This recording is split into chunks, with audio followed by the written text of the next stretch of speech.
So, how you doing, Lisa? Amazing. You know what? Today is What's a up? beautiful day. I was just looking at the weather because I woke up this morning and it was crisp and cool. I almost didn't want to get out of bed, but I was thinking if it's this nice in bed, it must be twice as nice outside, which is you're rarely able to say that. So I went outside. It was so nice.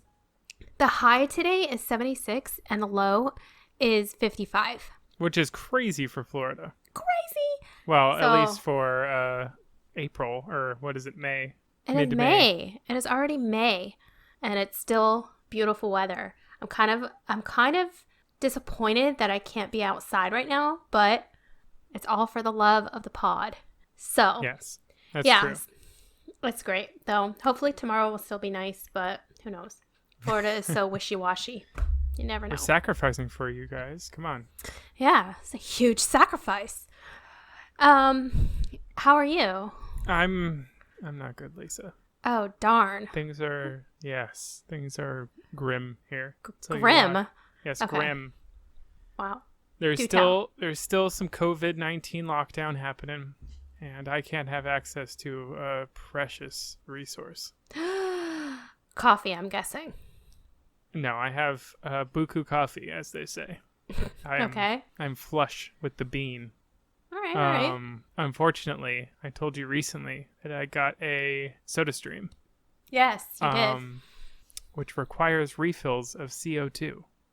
Oh, you don't have I any don't- CO2? I don't know where to go to get CO2 in a lockdown. I assume I could order it from Amazon, but I want to was gonna recycle say. the bottle.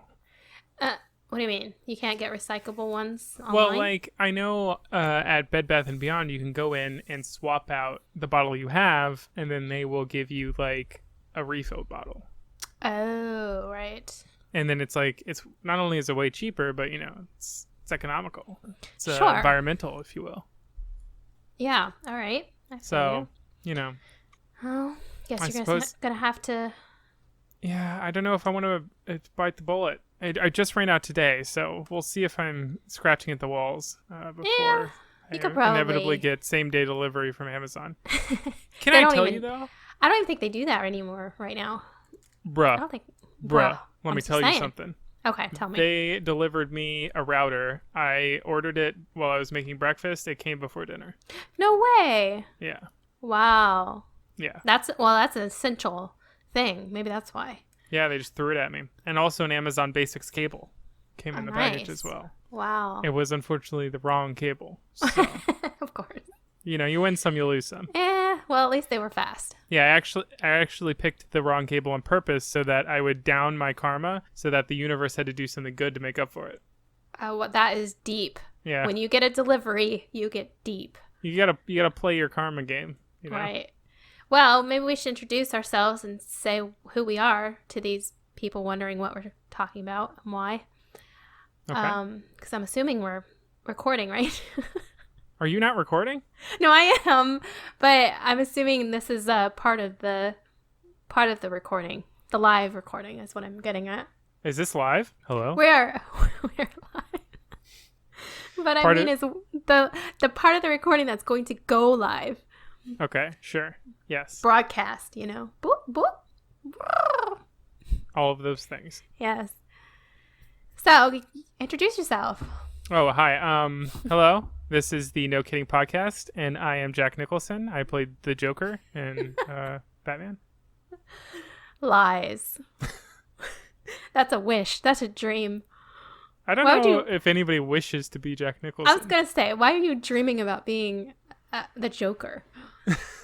I mean, of all characters. Well, He's it was pretty- a joke.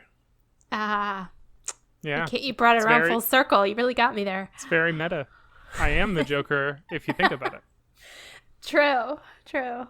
I have nothing to follow that up with as being interesting. Or I'm just Lisa. And I'm just Lisa. Yeah. So I don't want to be Joaquin Phoenix's Joker, I don't think. That was a little too real, you know?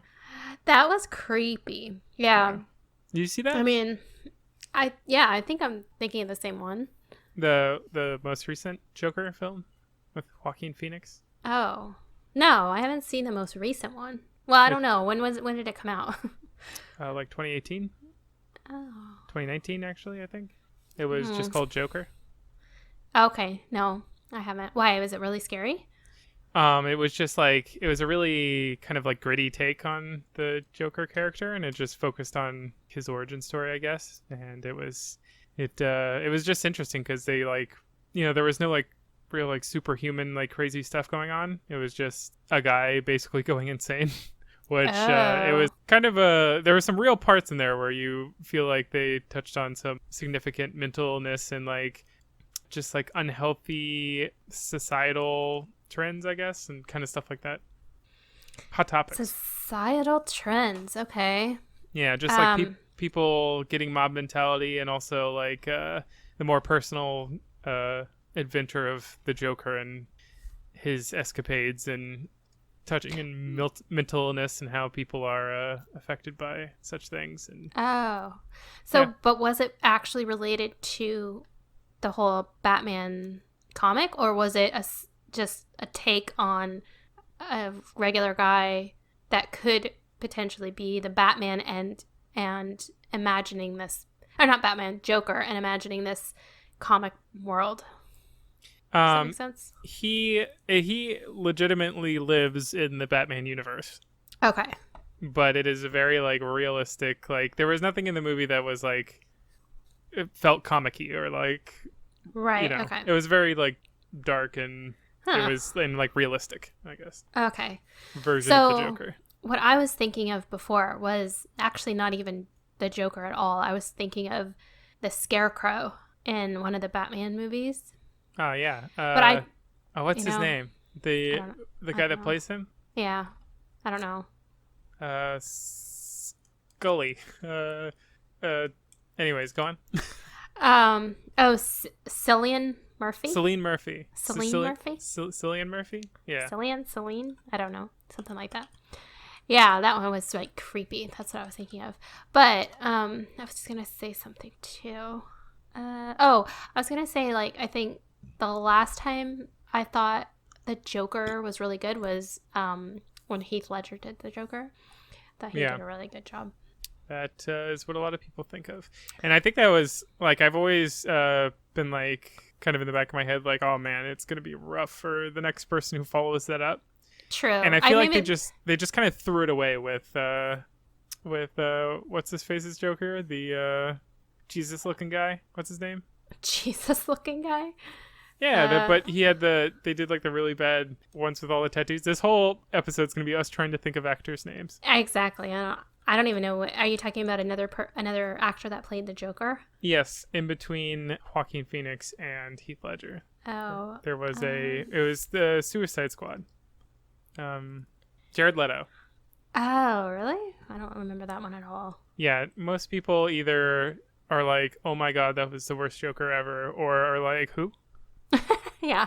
I mean, I know who Jared Leto is, but I do not remember him playing the Joker.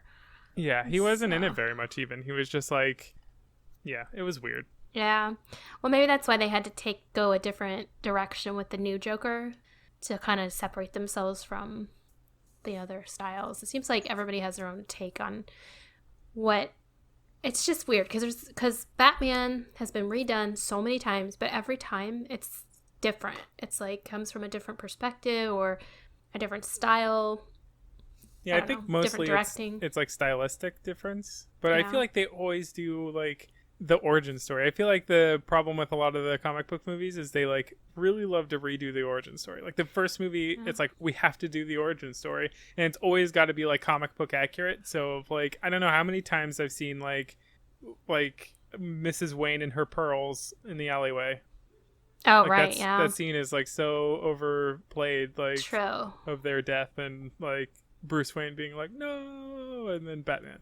Very true. I think you mentioned that last time too, like because I remember we talked about Gotham and how Gotham did that, but they did it where they actually continued on from that point forward. It wasn't like a flashback, it was like actually happening, because Gotham is about the boy growing up after that. Right. Yeah, so well, that's the truest origin story, because it does everything that's in like the skipped portion, right? It's always like right. Martha's pearls. Was her first name Martha? I don't remember. I Mrs. don't know. Wayne's pearls. That's pretty good if it is your memory. Well, the problem is it's Martha Kent, right? Do they have the same mother's name? I think they do. Ooh, mother's name. Interesting. Yeah, it was Martha Wayne. Yeah. Nice. What about? So Martha Wayne getting like shot in the alley, and then, well, both his parents, I guess. And but, yes, Superman's then, also Martha. Yeah, isn't that weird? Go for it. Well, they should have bonded over that instead of fighting. And You're right. They should have. Hey. But they always skip that portion where they're like, "No, mother dying in the alley," and then immediately jumps to like he's an adult and like that's fight crime. Yeah. It's like, what's the process there? How did you get from point A to point B? Well, you can watch Gotham and find out. I appreciate that Marvel has kind of steered clear of that and like tried their best to like not super overdo like the origin story situation. They'll jump into like with Spider-Man. They have that has been redone so many times. Yeah. Spider-Man, the origin stories in particular. And I'm glad that when Marvel took over it, they were just like, he's Spider-Man. Yeah, everybody we knows know that. how he's Spider-Man. He's just Spider-Man. It's fine. Yeah, that's true. You have to move on from that because everybody knows the basic story of how most people do anyway. Yeah, so, they just kind of start off with him like already having Spidey powers and stuff. So yeah, but that's true. A lot of movies in general that they have to have some really like painful story that the character experiences and then has to overcome. Right. Like every Disney movie you watch is so traumatic. I don't think about it until I watch it with a child, and then I'm thinking, oh my gosh, this is like real, like this, and this is going to scar the child. But we watched it when we were kids. I just never really, but so maybe it doesn't scar them. Maybe they're just like whatever. But it's so impactful as an adult. I mean, you think about it, you're like, oh my gosh, their mother died or their dad died, or it's always death. It seems like it's like somebody really important to them or close to them dies. It's like, what? Well, I think that's I don't know if that's a comment on people who become writers of children's fiction, or if that's something that children are like interested in or something. Like I think I don't know. A lot of kids don't really have the same, like it's hard for us to remember what it was like as a kid, like what our handle on death was. Right. It's like because it evolved so constantly, like over your lifetime. At first you're just kind of like, what is death? It's that thing is sleeping now. That's but then true. like now, obviously we have an adult's perspective, but there was a long transition in between where you're just kind of like, figuring it out. There's also a lot of kids that have experienced it in some form, and I'm assuming they're probably like kind of curious, like, why doesn't grandma come over anymore? And it's like, remember we talked about this, Demi? Wow, yeah. That's true. And maybe you're right. Maybe it's more traumatizing to look at as from an adult's perspective versus a child's perspective, and they're just seeing some kind of bad thing that happened, but they don't process it the same way, so it's not as traumatizing. Because and same with nursery rhymes and things like that. You always listen to nursery rhymes, but when you're older, you actually listen to the words, and they're actually bring around the Rosie, like horrifying. But as a kid, you just say the words and you go along with whatever the tune. But the only thing that I cannot handle is when there's an animal death in a show or a movie. I'm like, forget it. Isn't that weird though? I feel like that's so strange that people react more like viscerally to the death of an animal versus like the death of a human. Yeah, I think it's because they're so vulnerable compared to a human. Like are they though? Like I feel a like bear is not that vulnerable compared to me. Well, it depends on how it's killed, I guess. Like, because with a human, you can use tools to kill it. They don't have tools. All they have is their claws. I don't know. There's some humans killed in pretty vulnerable situations that are almost like comedic. Like if somebody gets killed on the toilet or something, it's kind of like LOL. Yeah. But it's like that would be really a vulnerable situation to be in. You'd be like, true. ah! I don't know. Let me finish.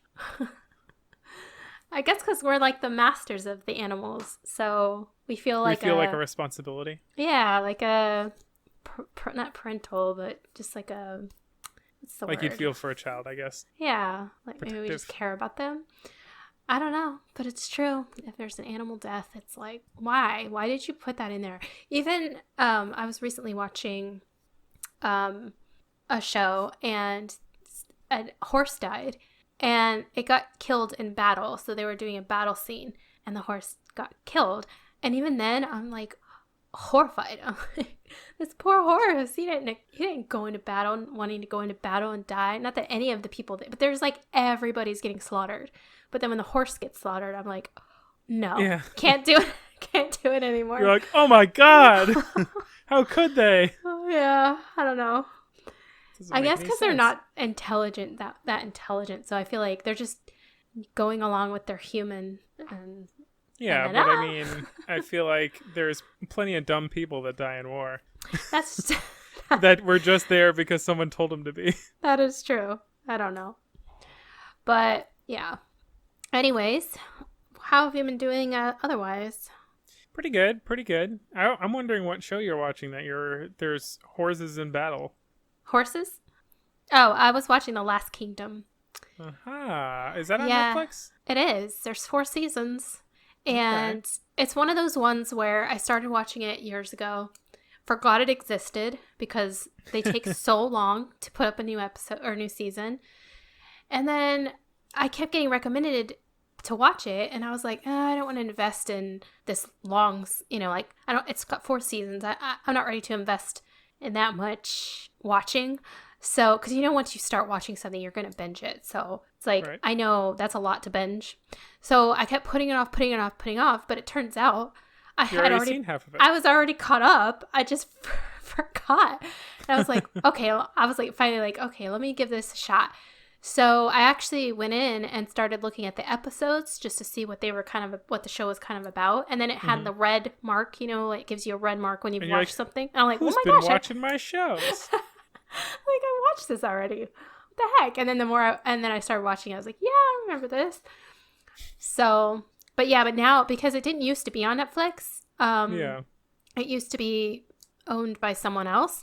So the first 2 seasons got put on Netflix, but when they were shot on a broadcast, like network or whatever that wasn't that was just more censored. So the next 2 seasons, that once it got bought by Netflix, You're like, oh, bets off.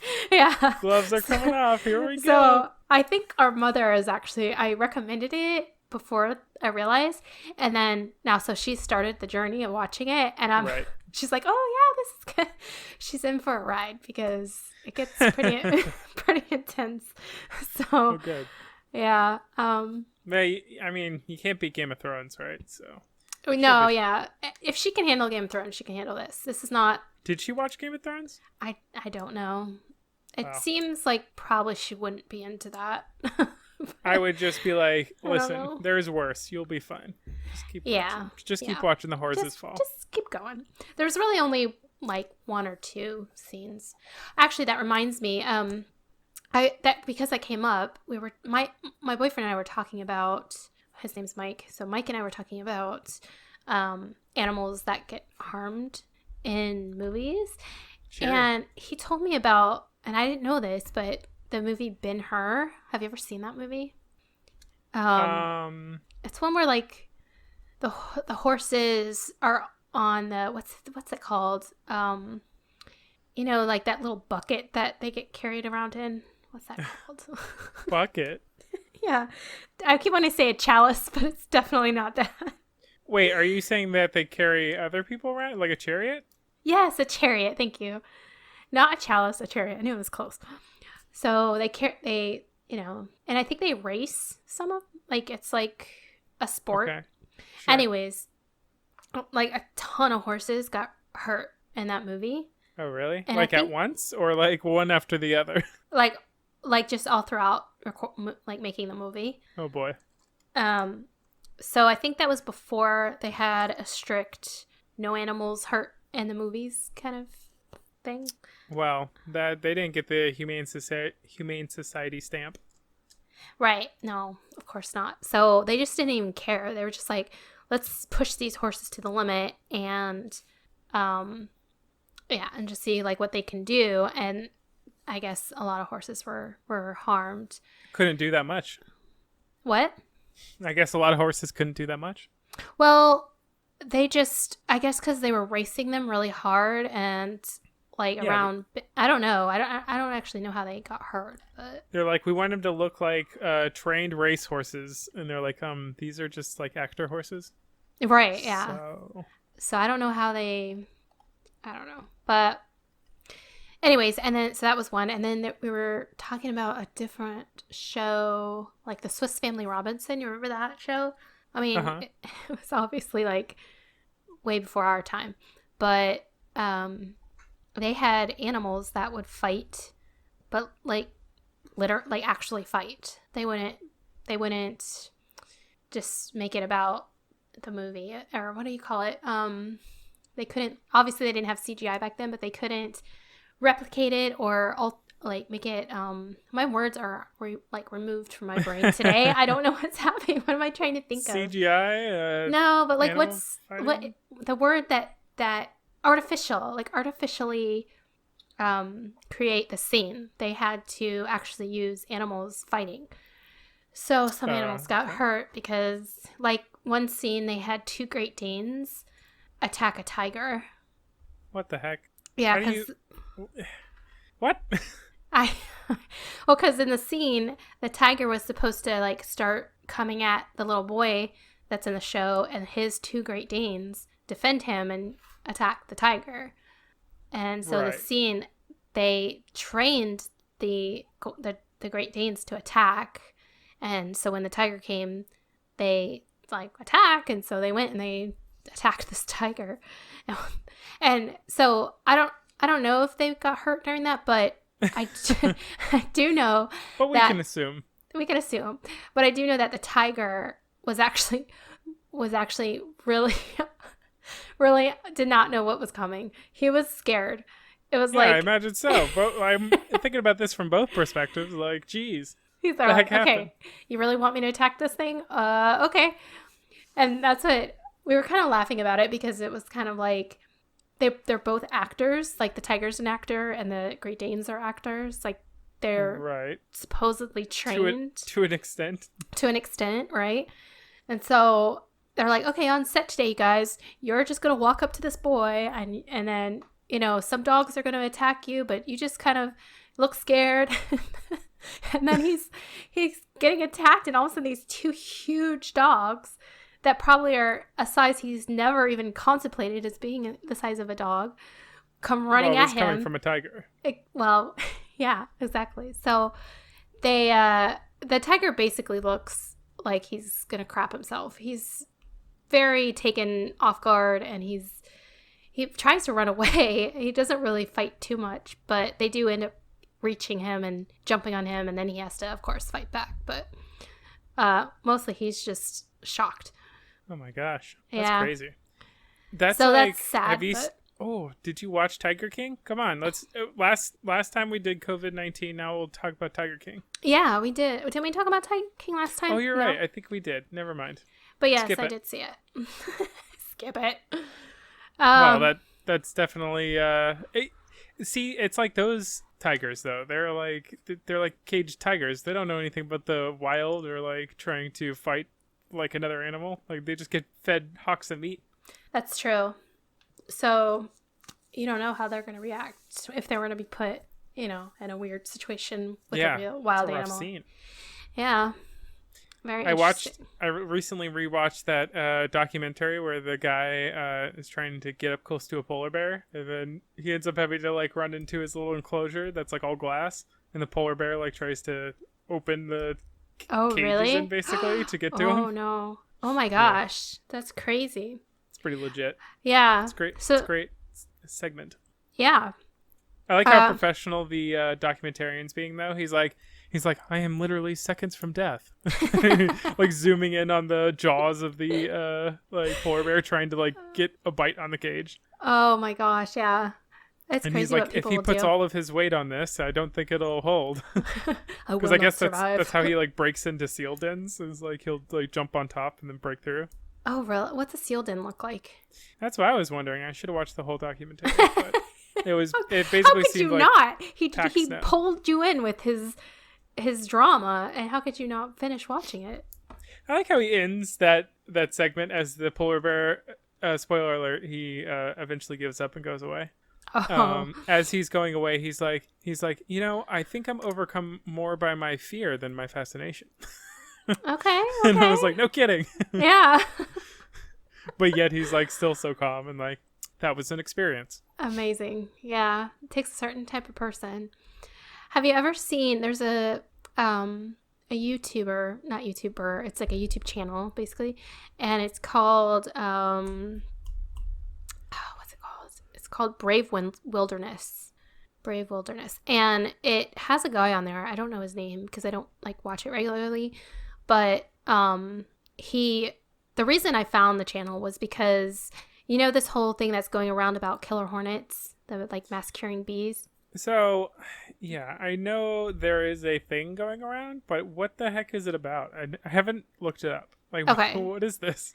So I think it's like some kind of invasive bee species or something. yes, they're called the Asian giant hornets, but they're Hornets, okay. yeah, they're hornets, but they I think they originate in Japan, I want to say, but I'm not entirely sure about that. They're just from they come from Asia. That's why obviously they're called Asian giant hornet. But their whole entire purpose, I guess, is to find bees, like honeybees, their hives, and go in and they decapitate all of the living bees, and then they eat all of the larvae. So they're basically bee serial killers or mass murderers or whatever. So they just go in and they destroy bees, and obviously that's not good for our pollination system and everything. And they're huge. I mean, they're like I think they were compared to the size of a matchbox as far as like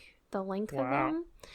And they obviously have sharp what are they called? The front teeth. What are those things called? Whether they go in? Mandibles? Yeah, there you go. Mandibles. Chuck, chuck, chuck.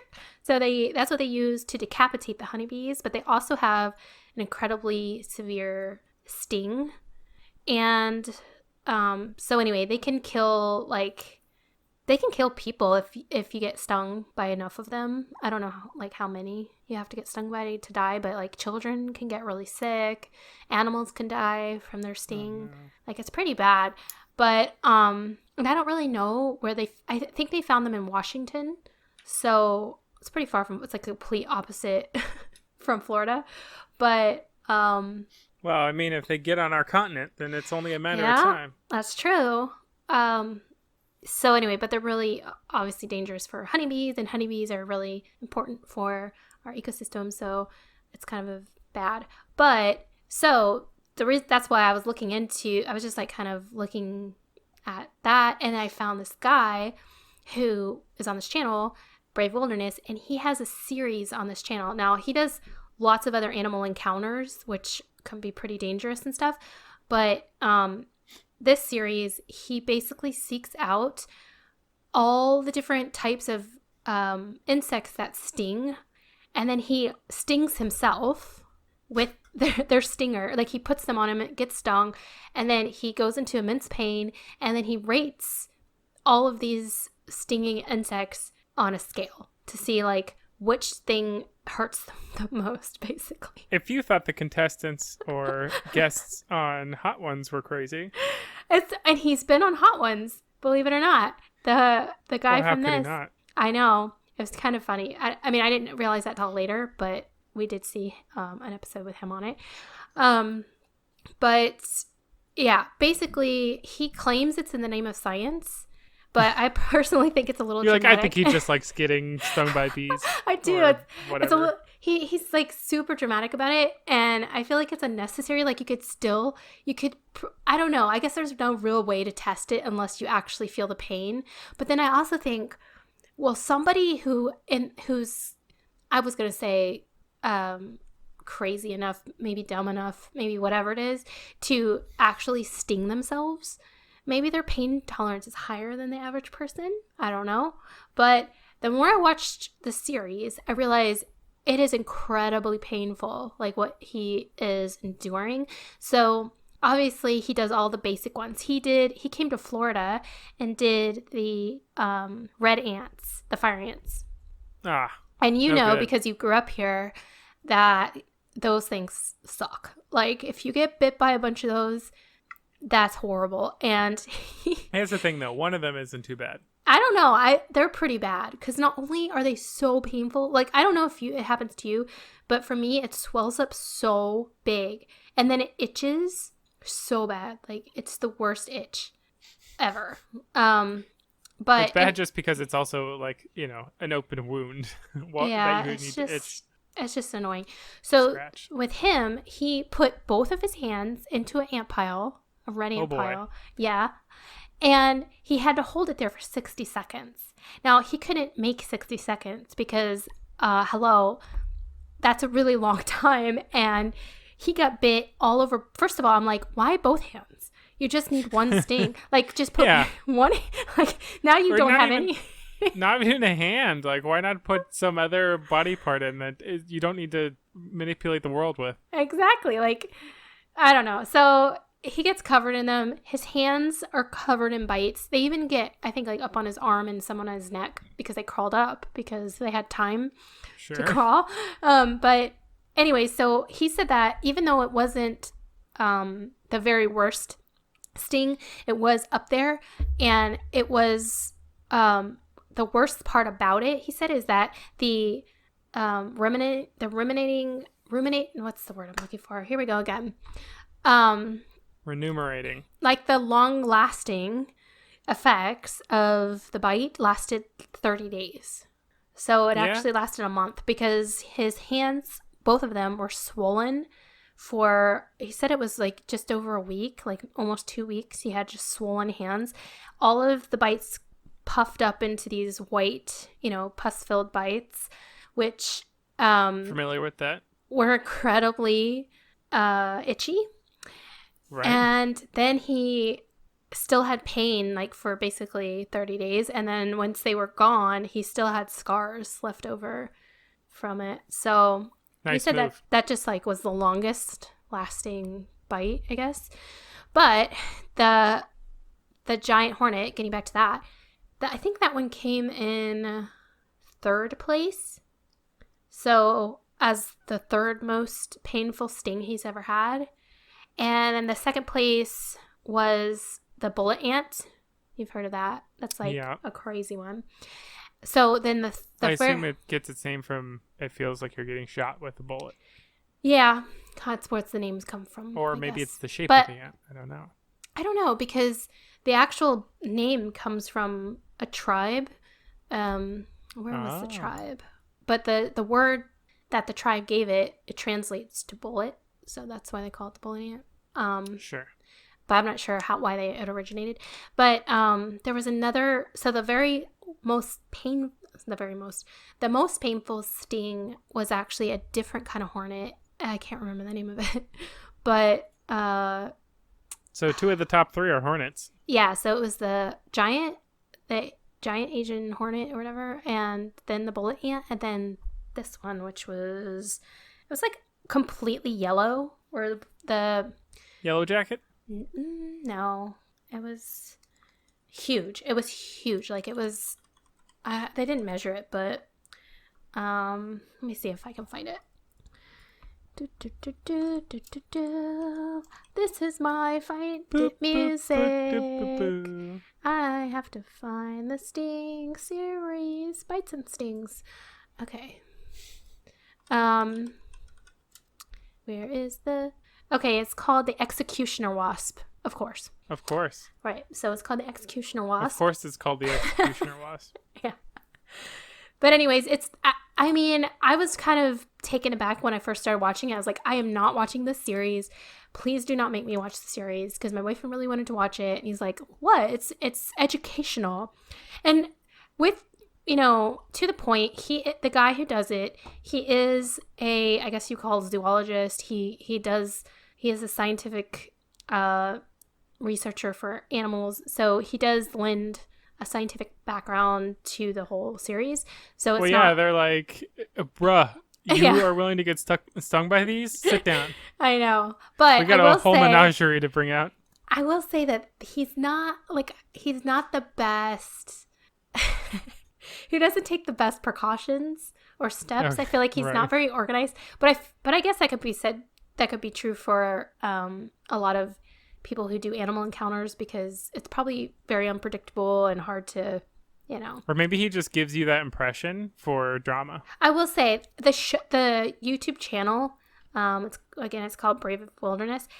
I'm watching the Executioner Wasp video right now. Oh yeah, it is geared towards children. I mean, it's like a kid's. What kid would not love to see some guy get stung by every single bug? Exactly. It is like, it's kind of like a wilderness for kids. Like, it's kind of like a Boy Scouts type. And he has a book that's kind of like a young wilderness book for probably like teenage boys, basically. Young teenage boys. So, yeah, but I mean, I think he does a good job. But he has lots of other videos on there that are like where he encounters, cute animals, ocean animals. He does a lot of other things, but we just found him through this sting experiment. But he did at the very end. Well, nearing the end, he was like, I'm not doing this anymore. I'm not doing this again. Like, he hated it. And when he finished, he's like, okay, guys, I'm done. This is the last one I'm doing. And it's this one's the most painful. And no, I'm never doing anything like this again. So he learned his lesson. But it was the Executioner Wasp that taught him the lesson? I guess so, yeah. So that's really, that list is as far as he was willing to go. Exactly. There could be worse ones. He's like, if there are worse ones out there, I'll never know. And it's better. I think he said something like, it's better for us to not know. Like, if there's something worse than that. We'd be like scared of it. Yeah. I assume, I've heard like the funnel spider is like really bad. Oh, spider bites. No thanks. And it's giant, like the funnels. It's one of those Australian spiders. Oh, really? But see, he will get stung by other things. Like this, that was the Sting series, but he has gotten bit by like a snapping turtle. He'll get bit by an alligator. He's been stung by a tiger, or not a tiger, a lionfish, things like that. So he really does push himself beyond the limit for science. Or for views. Science? Question mark? Or for views. Who knows? Or maybe both. You decide. You decide. Excellent. Yeah, but on the topic of these massacring bees, have you seen, well, maybe you haven't seen because you said you haven't really researched the Asian giant hornet. Oh my God. I'm not even looking at that right now. You just sent me a picture of a spider. Is that the spider you were talking about? That's the funnel web spider. Australian funnel web. It looks like an armored tarantula. It looks like a tarantula ready for war. That's what it looks like to me. He's ready to mess you up. Spiders, I can't do spiders. Also, okay, Same. Let's put a pin in this because I have something else to talk about that's terrifying. Okay. So, but back to the hornet. Right. So, have you seen, and you probably haven't, but there's a video out there. Don't tell me what I haven't seen. Okay. There's a video out there of a praying mantis that gets a hold of the giant hornet, the one that's, that's made it to the US. Okay. It is crazy. The praying mantis devours this giant hornet like a psychopath. I mean, he goes in. He completely, like, he manhandles this thing and he eats it alive. Like, he starts in right at the brain. He goes straight for the brain and just starts, like, digging away. Long. What? No, he's alive long enough, like, while his brain's getting eaten. Yeah. Like, he feels it. He's freaking out. He Can't dies. feel your brain. True. I don't know. He looked like he was in a lot of, I don't know. You can feel your head.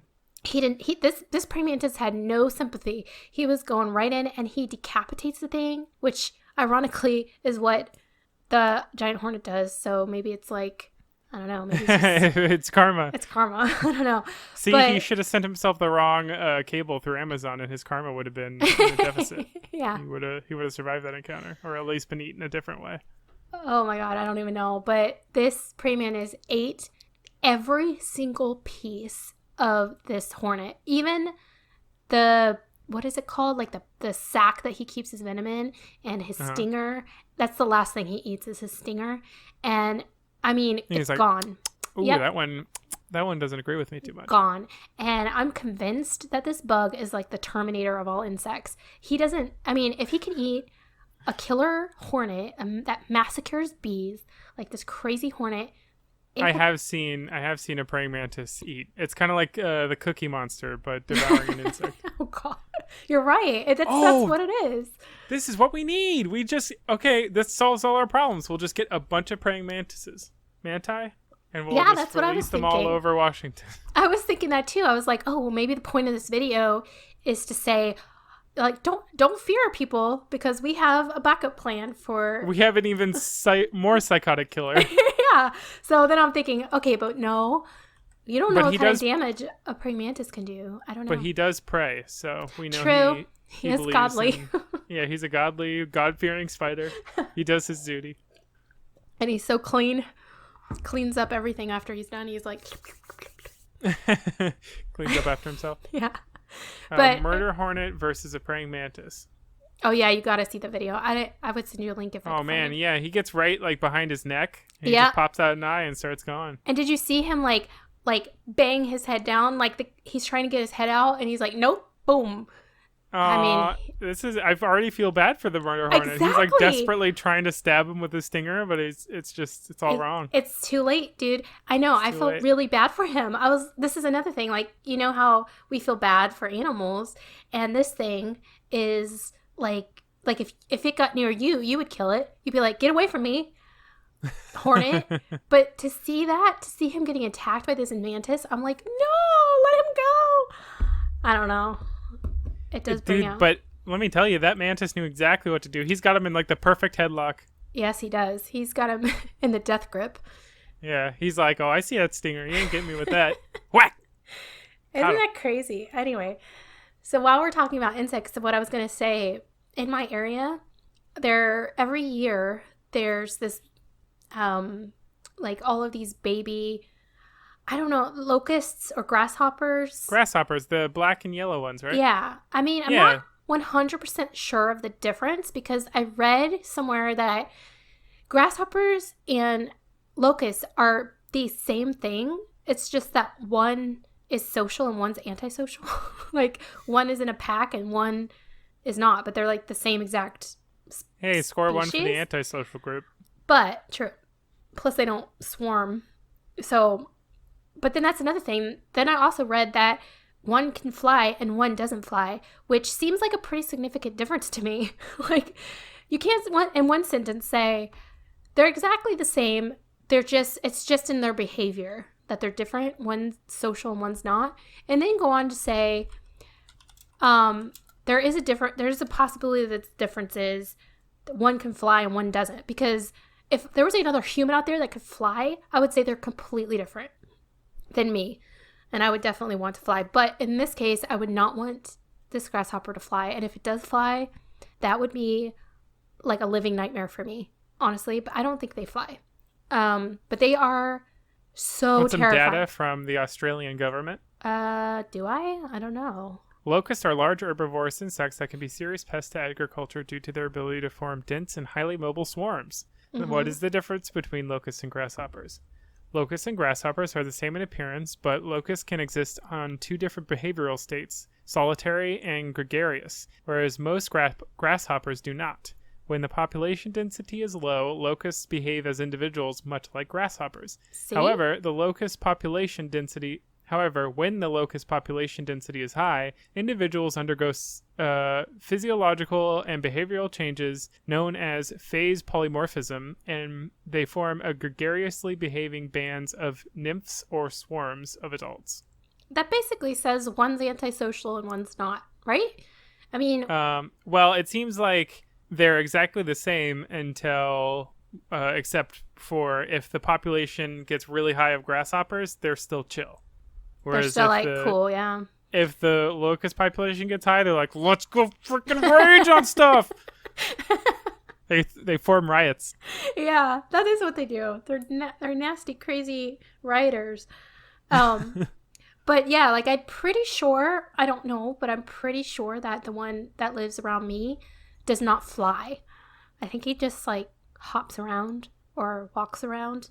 So they get big and dumb. They are huge. Okay? Yeah. They are shockingly big, and their eyes. Now, if you look at the hornet's eyes, it looks evil because there's like this brow line that kind of goes inwards like the angry face, and then the huge eyes that are just kind of narrow, like little ovals that go off to the side. It just looks like an angry face, and that's what these grasshoppers look like. Now, I've seen pictures online of people holding these things, and so that makes me think, okay, maybe they're not as evil as I think they are. From their appearance. But hey, we learned from the praying mantises that bugs wear their demeanor on the outside. Oh, very true. Very true. But here's the thing. I would never in my life put a grasshopper in my hand. Like that a grasshopper, though? Well, that whatever this thing is that lives in my area. And here's so the it's thing. really the size. It's probably the size had a lot to do with it, but it's also the behavior. Okay, because I babysit dogs. I'm like a dog sitter sometimes, and so I'll take the dogs on a walk, and it's only during a certain time. It's like summer, basically. They're everywhere. They're everywhere. You can't go out of your house without them, like multiple being right in your front yard or walking around on the street. Or I've had similar experiences. They're everywhere. So I'm walking along, and I've got the dog, and we're on our walk, and these suckers will jump at you. They'll jump like towards you. They're so fat too. Like once they get to a certain weight, yeah, it's like they can't even jump right. So they like jump and then they like land on their backs, and you'll hear them behind you like like hitting the pavement. You'll like look behind you, and there's like one squirming. Well, that's because they eat anything. They're not picky about what they eat either. So they just gorge themselves. Locusts. Do they gorge themselves to death? How do they die? I don't know. But anyways, I digress. These things are, to me, that's aggressive. That's like you're coming at me. You're picking a fight if you're coming at me when I'm just walking around. Okay, here's the thing. So one day I was walking along. I was walking down the sidewalk, and I was one of those, it was basically like an alleyway, okay?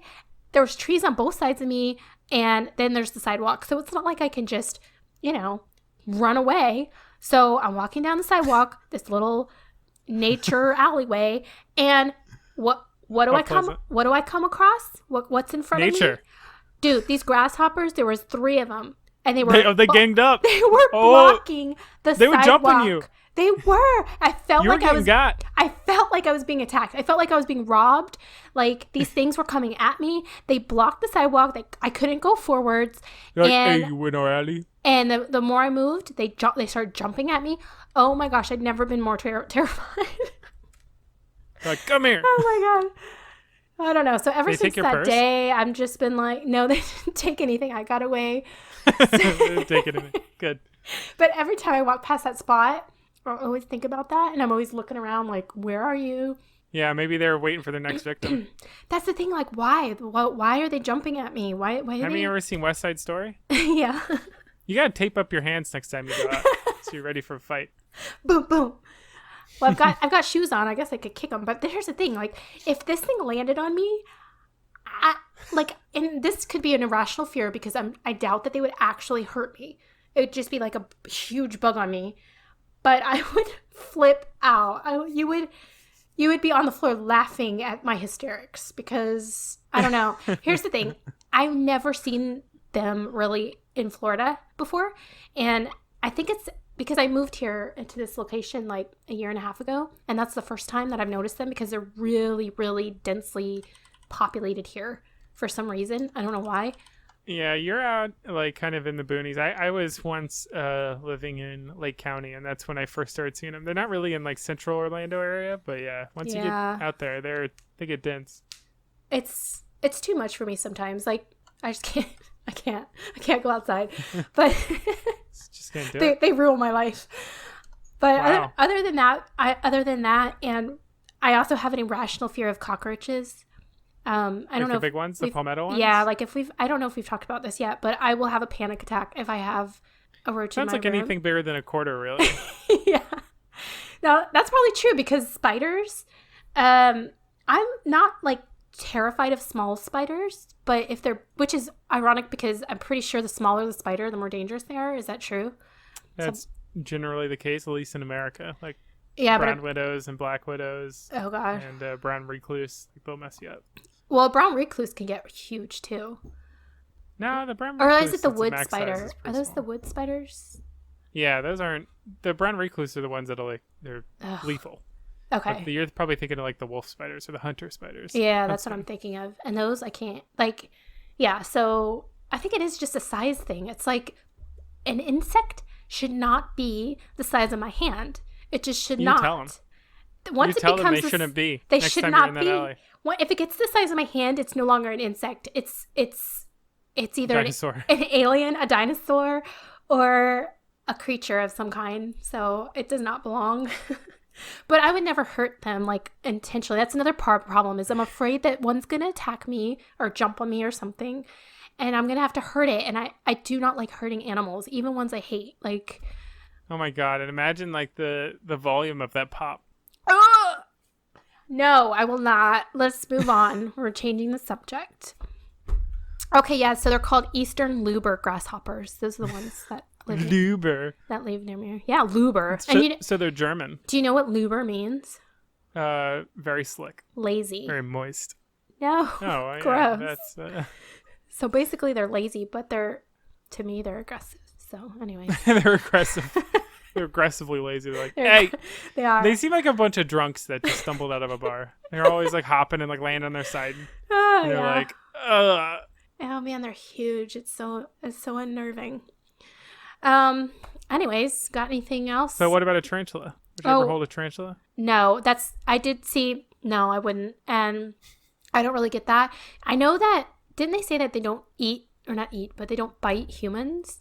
They could. Yeah, it's pretty but difficult to get them to bite. They don't, because like the way that their mouths are, it's kind of like, what's that spider that we always played with in the wilderness? Oh, daddy long legs? Yeah, the daddy long legs. See, those I'll hold because someone told me once that even if they wanted to bite me, they couldn't because their mouths couldn't get to my skin that way. Right. That could be a total lie just to get me to hold it. Well, here's the thing. I'm just realizing. Daddy long legs aren't even spiders except for when they are. Right. Yeah, they don't spin webs, right? I don't think so. Well, the thing is like there are people call daddy long legs different things to different parts of the world. And so like there are the ones we find in Tennessee versus the ones we find in like any other part of America or even other parts of the world might be different, totally different insects, maybe even arachnids. Really? I did not know that. Yeah, there's a lot of different kinds of like I think some people like real name for a lot of the ones that we used to call daddy long legs are like water bugs. Mm. Because there's like water flies, but yeah. Oh, I'm thinking about the ones with like the orange bodies but the long skinny legs. they're just like a orange ball with giant legs. Yeah. Yeah, but I would hold those. And people say that tarantulas are kind of the same in that they don't, like if you put them on your hand, they're just going to hang out or whatever. But they are terrifying looking, so I don't think I would ever be brave enough to do that. I don't know why. It's just, why? Why would I do it? What would be, other than to overcome a fear, I guess. But what would be the real point of me doing it, I guess? So so what would motivate me to do it? If there was some good motivation, maybe, and if it was a pet, maybe if it was someone's pet, but not a wild one. See, this guy that we were talking about, Brave Wilderness guy, he does that. He finds a wild tarantula, and I think it's the Amazon jungle, and so it's huge, of course, and it's wild. It's never seen a human before. He tries to pick it up and put it on his hand, right? Of course. Yeah. So he's like, okay, well, he catches it. He pins it down. He's got it. He picks it up. He's like, I'm just going to set it here on my hand here. Like, they do in all the other shows where it just sits nicely on your hand. Okay, so he sets it down. The second he lets go, it runs and jumps off and jumps towards the cameraman. And I'm like, it's the movement. The movement's the scary part. Is like, you don't know what they're going to do. You don't know. And they throw up their like front legs. And they're like, back off. Yeah. Yeah, true. I've had wolf spiders and like huntsman spiders charge me and then like throw out their legs. Oh, that's the worst. They're like, I will fight you, giant being. Yeah. Spiders are up there with the most terrifying animals, probably. Don't you think? See, you hate nature. I do not, though. I don't.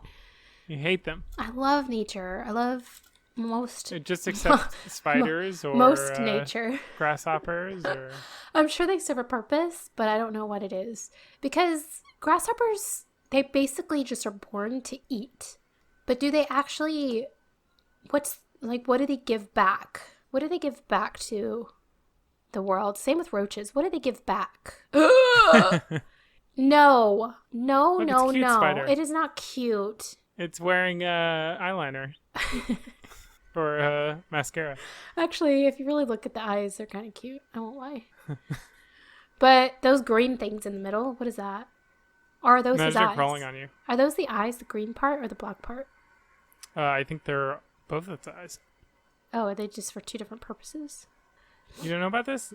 Spiders have 8 eyes. Oh, I know, but like, why do they look different? Yeah, I mean, they're different. Oh. They got different sized eyes and stuff.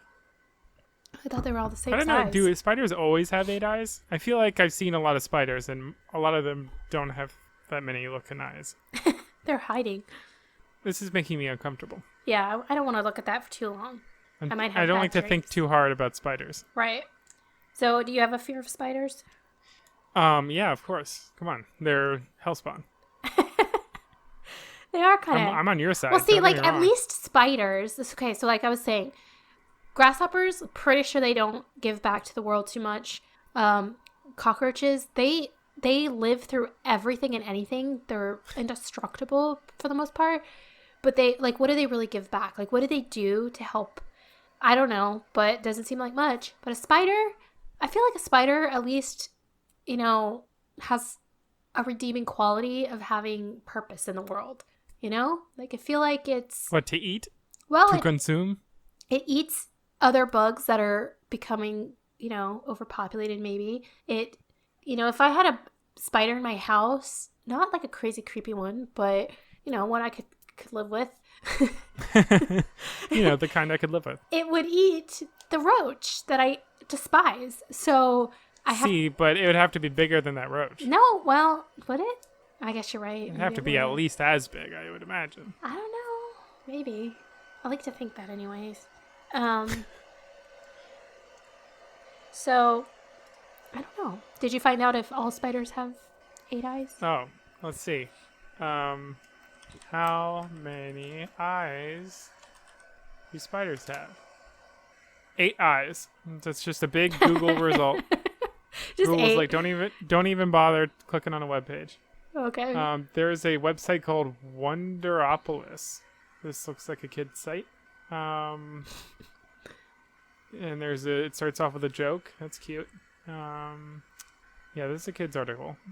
All right, I want to hear this cute joke. What's the cute joke? Okay. We were walking through Wonderopolis Woods the other day, and when we overheard an interesting conversation between a little girl and a spider. Spider, boo. Little Miss Muffet, hey Spider, what are you up to? Spider, not much. I was just spinning a web and saw you sitting there on this tuffet. What are you eating? Little Miss Muffet, the usual, curds and whey. What? Spider, can I try some? Little Miss Muffet, sure. Pull up a tuffet and I'll share the rest of my bowl.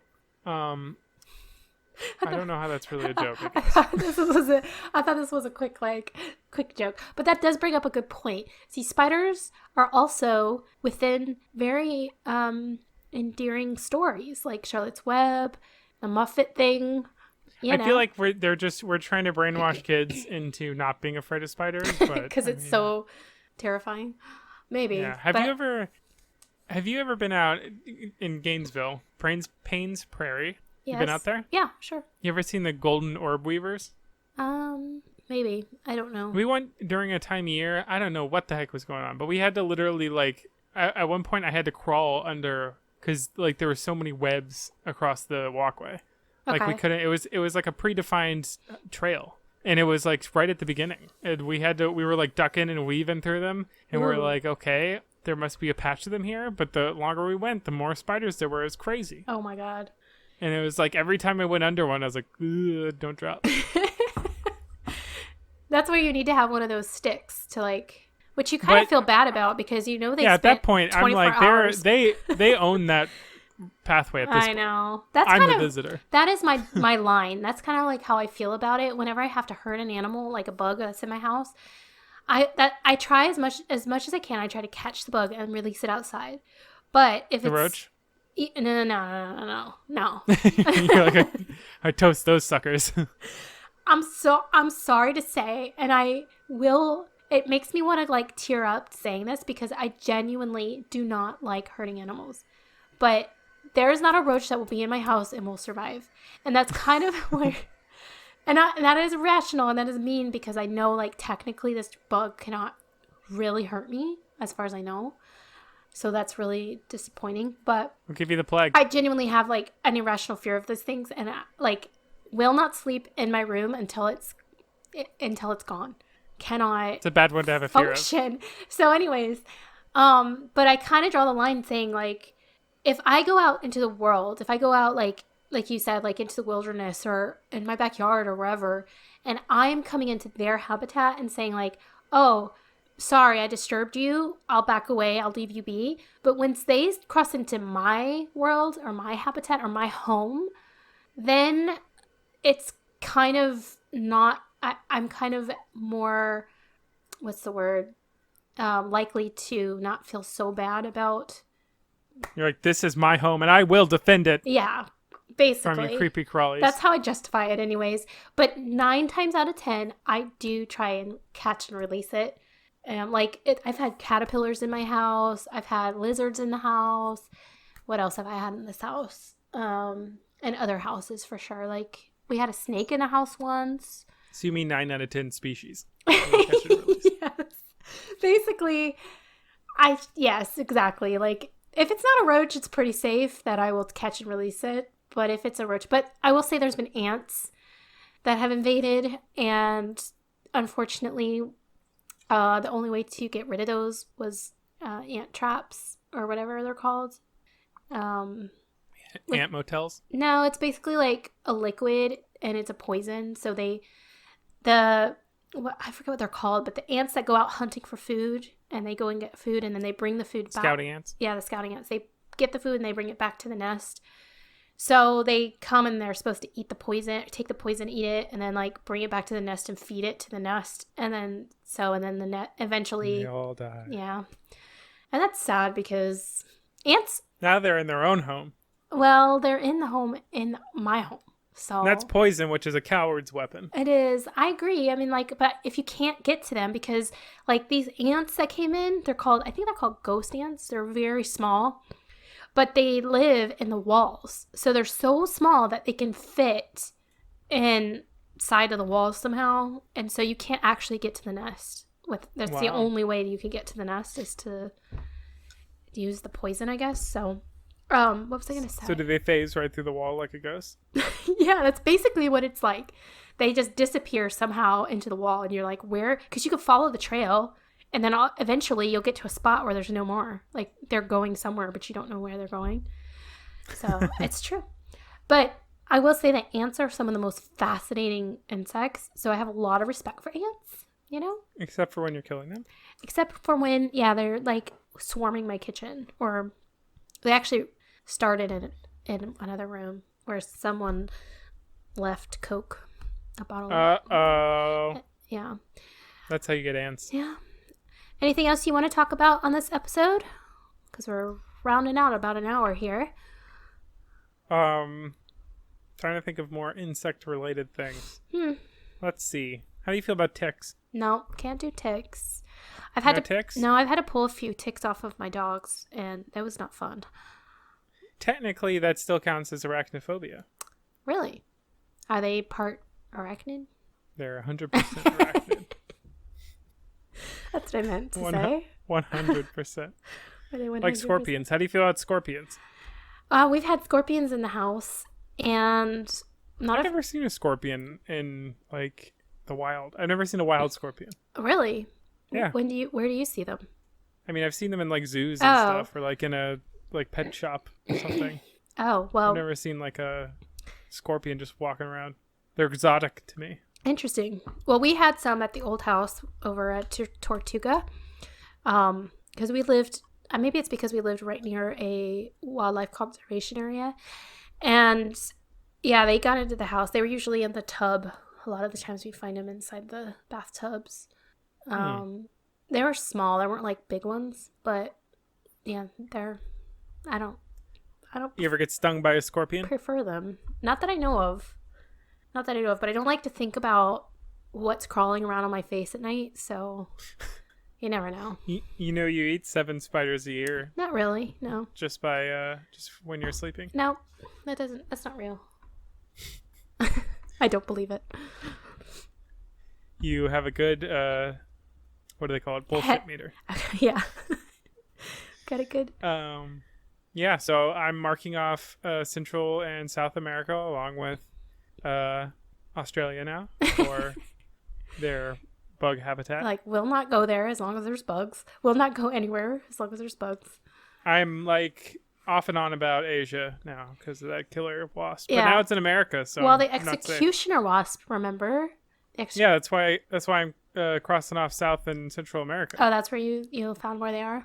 Okay. Yeah, that's where they're native. Well, No good. they're probably not in like populated areas too much, you would think, maybe. I don't know.